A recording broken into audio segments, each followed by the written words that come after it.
एक बात से तो आप लोग भी सहमत होंगे कि मोदी सरकार के आने के बाद और खासकर डॉक्टर अजय शंकर साहब को विदेश मंत्री बनाए जाने के बाद भारत की फॉरेन पॉलिसी नेक्स्ट लेवल के ऊपर पहुंच गई है। डिफेंसिव से अब एग्रेसिव तरीके से डीलिंग की जा रही है और जो भी देश भारत के ऊपर उंगली उठाता है उसको कड़ा जवाब दिया जाता है।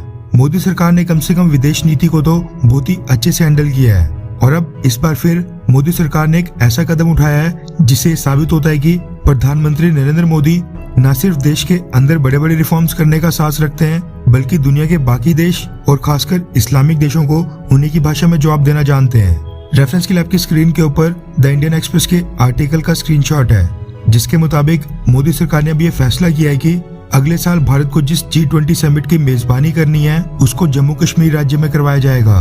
बिल्कुल ठीक सुना आपने, G20 की मीटिंग्स जम्मू कश्मीर में होंगी।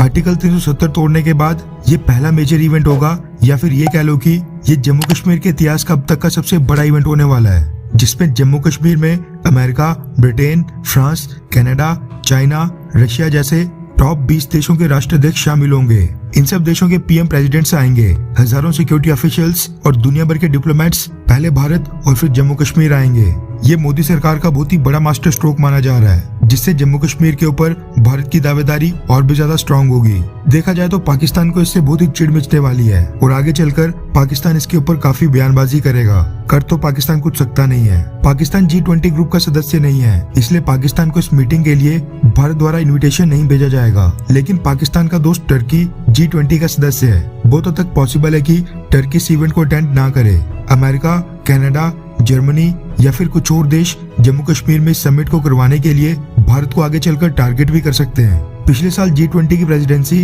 इटली के पास थी इसलिए लास्ट ईयर का G20 समिट इटली की राजधानी रोम में हुआ था और उस समिट को Joe Biden, PM Modi, French president Emmanuel Macron और दुनिया के कई सारे प्रेसिडेंट्स और पीएम्स ने अटेंड किया था। इस साल की प्रेसिडेंसी इंडोनेशिया के पास है और इस साल का G20 समिट यानी G2022 समिट इंडोनेशिया की राजधानी बाली में होगा। G20 ग्रुप की प्रेसिडेंसी हर साल 1 दिसंबर को चेंज होती है और इस साल 1 दिसंबर 2022 को भारत G20 का प्रेसिडेंट बन जाएगा और अगले साल 2022 में जो G20 समिट भारत में होगा वो 18वां G20 समिट होगा।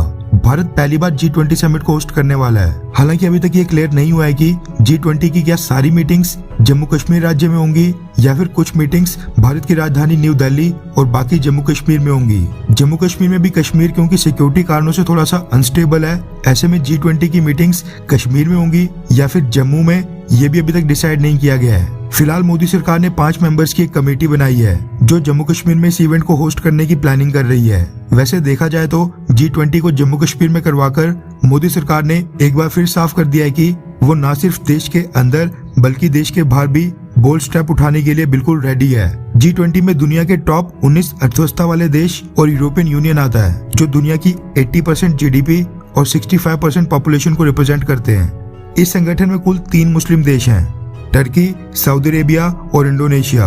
हालांकि इंडोनेशिया अपने आप को तो सेकुलर देश बताते आया है और सऊदी अरेबिया के साथ भारत के संबंध पिछले कुछ समय में सुधर रहे हैं। अब बचा टर्की और ये बहुत ही हद तक पॉसिबल है कि टर्की के प्रेसिडेंट अर्दोगान इस समिट को अटेंड करने के लिए भारत के जम्मू कश्मीर जाने से मना कर दें और होस्टिंग वेन्यू के ऊपर आपत्ति जताते हुए इस समिट को पूरी तरह से बॉयकॉट करें।